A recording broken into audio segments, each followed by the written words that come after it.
All right, welcome.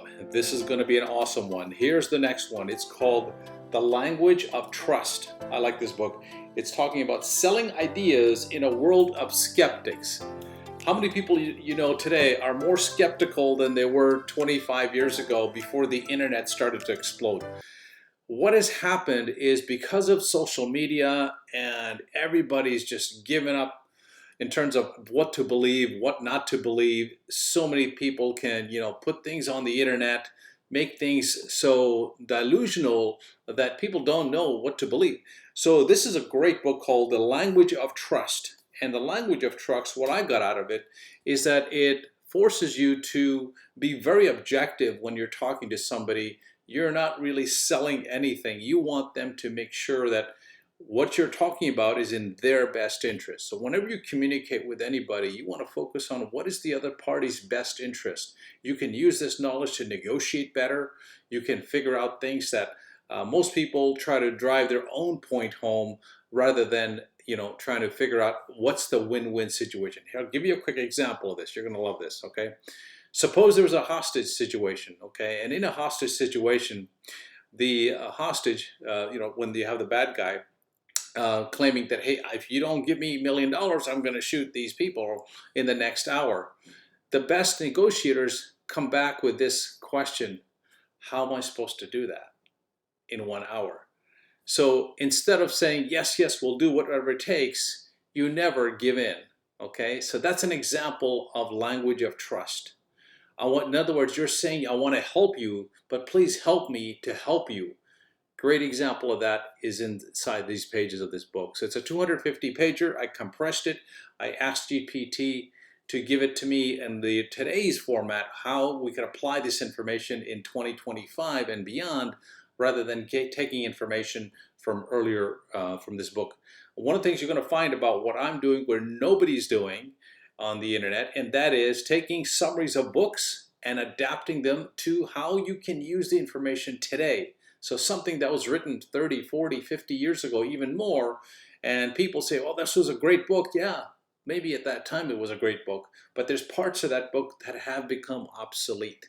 And so one of the things I found that ChatGPT does, it can refine it and take the key information that we can use in today's times and even adapt some of the information in today's time. So you're going to take a lot out of this book from this summary especially. So let's dive in. I'll see you on the inside. We are back. Welcome, welcome back. Okay, so this is a comprehensive summary of the language of trust by Michael Maslansky.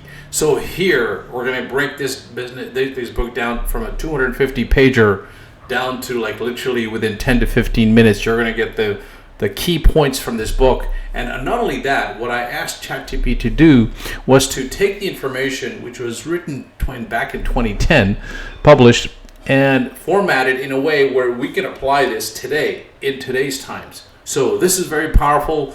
You're going to be much better off, and you improve your quality of your communication. Guess what? You improve the quality of your life. That's right. All right, so let's get started. Understanding trust. The book begins with the premises that trust becomes an essential currency in our personal and institutional leaders, and mastering trust building through effective communication is crucial in today's interconnected world. The power of language. Language choices significance influences perception. Maslansky illustrates that in our fast-paced digital landscape, clear consideration language can either enhance or diminish results. To apply, today's individuals and organizations should prioritize transparency, clarity in their message, using relatable language to engage their audience more effectively. So, a lot more engagement, a lot more emotional words are being used here. Look at this. The modern consumer, today's consumer, are empowered by skeptical, seeking authenticity, transparency from brands. They're more likely to engage with companies that communicate sincerely in practice. This means business must create strategies that focus on genuine narratives and consumer concerns rather than purely promotional content. Companies should also leverage social media to listen to customers' feedback and adapt messaging accordingly. That's why it's important to give me some feedback, what you're getting out of this. Like, Give me some comments. Hey, you know what, Ash, I'd like to maybe have another summary of another book called this one. So give me some suggestions. Love to do them for you. Crisis management and accountability. In an era where crisis can unfold real-time, social media preparation and honesty communications are paramount. Organizations should develop proactive crisis in communication plans and emphasize on accountability and transparency. This can involve training leaders to communicate effectively, fostering, culturing their addressing mistakes openly helps rebuild trust.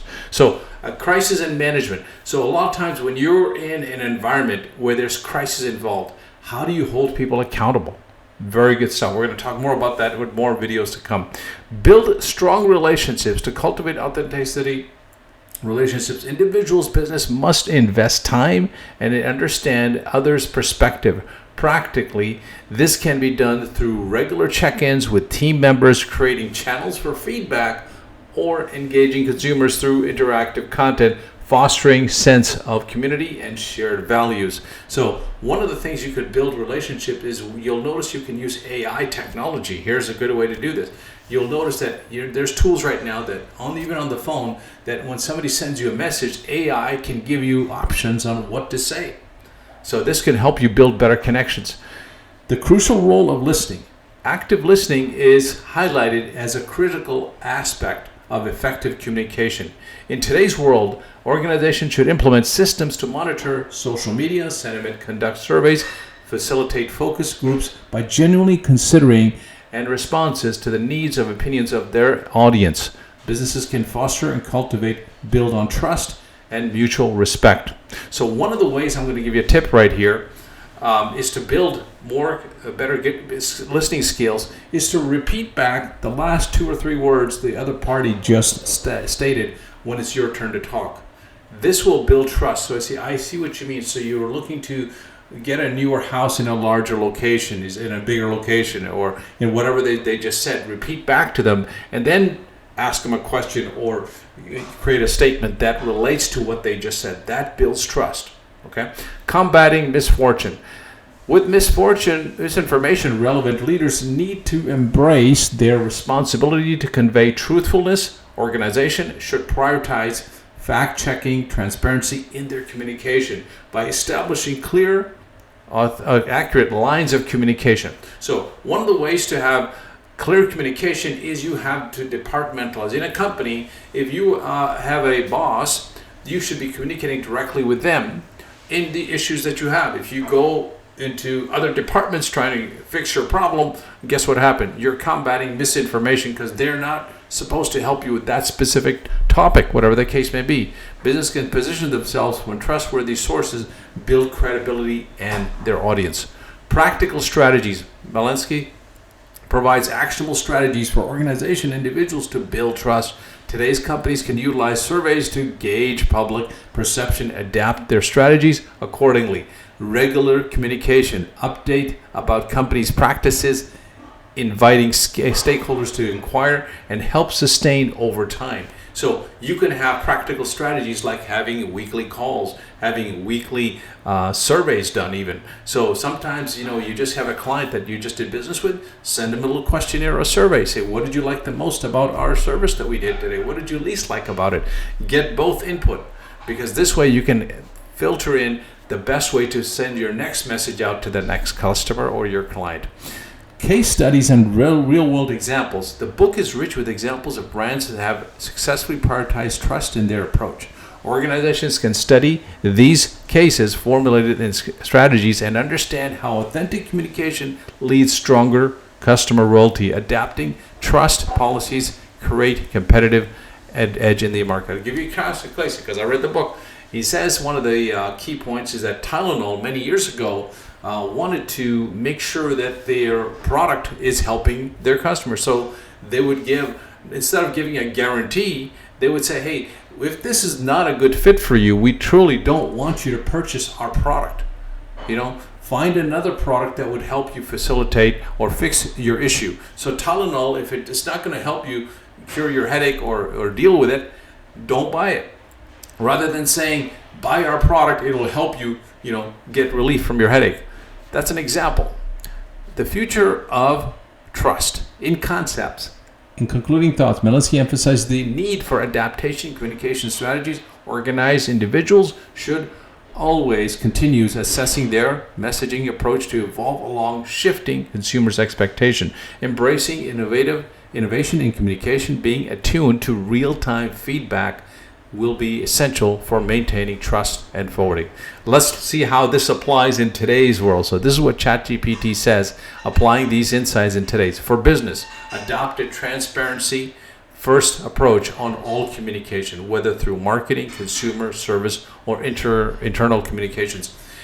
Provide platforms and open dialogues with stakeholders and to build authenticity. Today we have so many tools to communicate, WhatsApp, Messenger, so communication has to be vibrant. But make sure the communication is to the topic that you're talking about, not let people give answers or questions on something that's off the topic. So that's very important.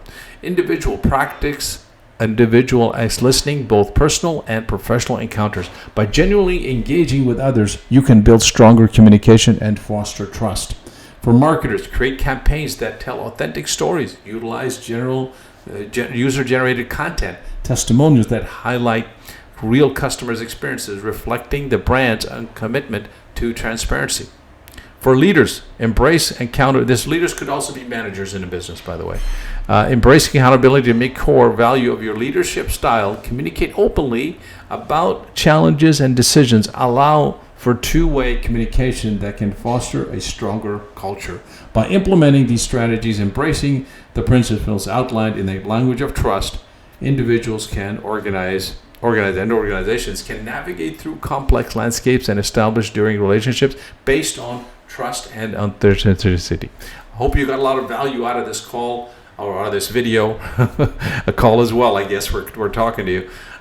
Make sure you go through this one more time. This was a little bit of a heavy topic, but remember, communication on how you come across has to be authentic. And one of the things that I picked up from this book, in my own summary of this book, is that you have to be very neutral with clients, not trying to impose your ideas that's best for them. Being neutral is very important. All right, I'll talk to you on the next call. Make it a great day. Take care.